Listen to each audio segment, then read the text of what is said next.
ದೇವಸ್ಥಾನಗಳು ಸಾಮಾಜಿಕ ಪರಿವರ್ತನೆಯ ಕೇಂದ್ರ ಸ್ಥಾನಗಳು.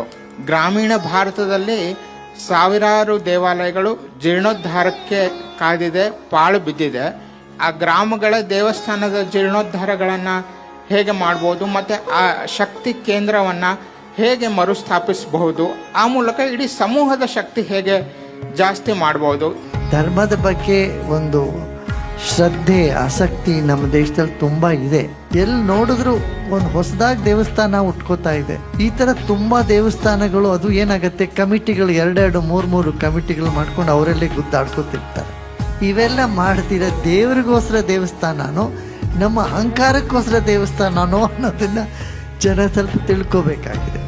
ಸಾಂಸ್ಕೃತಿಕ ಕಾರ್ಯಕ್ರಮಗಳು ದೇವಸ್ಥಾನದಲ್ಲಿ ಹೆಚ್ಚಾಗಬೇಕು. ನಾವೆಲ್ಲ ಏನ್ ಮಾಡ್ತೀವಿ, ದೇವಸ್ಥಾನಕ್ಕೆ ಹೋಗ್ತೀವಿ, ಒಂದು ತೆಂಗಿನಕಾಯಿ ಹೊಡ್ತೀವಿ, ಕರ್ಪೂರ ತಗೊಂಡು ಮುಂದೆ ನಡ್ರಿ ಅಂತ ಮುಂದೆ ನಡ್ಕೊಂಡು ಬಂದ್ಬಿಡ್ತೀವಿ. ಆಗ ದೇವಸ್ಥಾನಕ್ಕೆ ಹೋದ್ರೆ ಒಂದು ಕೂತು ಬರಬೇಕು ಅಂತಕ್ಕಂಥ ಒಂದು ಪದ್ಧತಿ ಇದೆ. ಕೂಡೋದು ಅಂದ್ರೇನು, ಕೂತು ಧ್ಯಾನ ಮಾಡ್ಬೇಕು, ಮನಸ್ಸನ್ನು ಶಾಂತ ಮಾಡ್ಬೇಕು.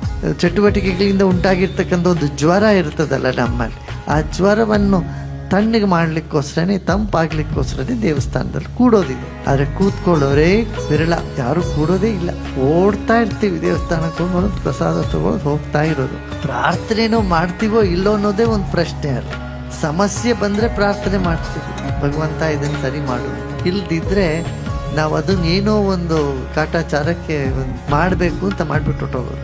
ಇಲ್ಲ ಭಯದಿಂದ ಮಾಡ್ತೀವಿ, ಇದು ಮಾಡ್ದಿದ್ರೆ ಏನಾದ್ರು ಅನಿಷ್ಟ ಆಗೋಗ್ಬಿಟ್ರೆ ನಮ್ಮಲ್ಲಿ, ಇದಕ್ಕೆಲ್ಲ ಒಂದು ತಿಳುವಳಿಕೆ ಹೇಳ್ಕೊಡ್ಬೇಕು. ಆದರೆ ನಮ್ಮ ದೇವಸ್ಥಾನಗಳಲ್ಲಿ ಅದನ್ನ ನಾವು ತರಬೇಕಾಗಿದೆ. ಈಗ ನೋಡಿ, ಇಲ್ಲಿಂದ ನೀವು ಗೋವಾಗೆ ಹೋದ್ರೆ ಅಲ್ಲಿ ದೇವಸ್ಥಾನದಲ್ಲಿ ನೋಡಿ ಪೂಜೆ ಮಾಡಿದ್ರೆ ಆ ಪೂಜಾರಿಗಳು ಬಂದು ಹೇಳ್ತಾರೆ, ನೀವು ದೇವ್ರ ಹತ್ರ ಪ್ರಾರ್ಥನೆ ಮಾಡ್ಕೊಳ್ಳಿ, ಆ ತಾಯಿ ನಿಮ್ಗೆ ಏನು ಬೇಕು ಎಲ್ಲ ಕೊಡ್ತಾರೆ. ಒಂದೆರಡು ಒಳ್ಳೆ ಮಾತು ಹೇಳ್ತಾರೆ. ಆ ಜನಗಳಿಗೆ ತುಂಬ ಇಂಪಾಗಿ ಕಾಣಿಸ್ತದೆ. ಈಗ ರಾಮಕೃಷ್ಣ ಆಶ್ರಮಕ್ಕೆ ಹೋಗ್ರಿ, ಅಲ್ಲಿ ಪೂಜೆ ಮತ್ತು ಅಲ್ಲಿ ಭಜನೆ ನೋಡಿ, ಅದರಲ್ಲಿ ಎಷ್ಟು ತಲ್ಲೀನರಾಗ್ತಾರೆ ಜನ. ಅದೇ ನಮ್ಮ ಬೇರೆ ಬೇರೆ ಕಡೆ ದೇವಸ್ಥಾನದಲ್ಲಿ ಹೋದ್ರೇನು ಓಡ್ತಾ ಇರೋದೇ ಕೆಲಸ. ತುಂಬ ವ್ಯತ್ಯಾಸ ಇದೆ. ಇದನ್ನು ನಾವು ಸರಿಪಡಿಸ್ಬೇಕು. ಒಂದು ಹೊಸ ದೇವಸ್ಥಾನಗಳ ನಿರ್ಮಾಣಕ್ಕೆ ಬದಲು ಇರ್ತಕ್ಕಂಥ ಹಳೆಯ ದೇವಸ್ಥಾನಗಳನ್ನ ಚೆನ್ನಾಗಿ ಇಟ್ಕೋಬೇಕು. ಇದು ಎರಡನೆಯದು. ಆ ದೇವಸ್ಥಾನದ ಹೆಸರಲ್ಲಿ ಗುಂಪು ಗೊಂದಲ ನಡೆಯೋದು ಇರೋ ಹಾಗೆ ಅದನ್ನು ಒಂದು ನೋಡ್ಬೇಕು. ಈ ಥರ ಸುಧಾರಣೆಗಳಾಗಬೇಕಾದ ಅವಶ್ಯಕತೆ.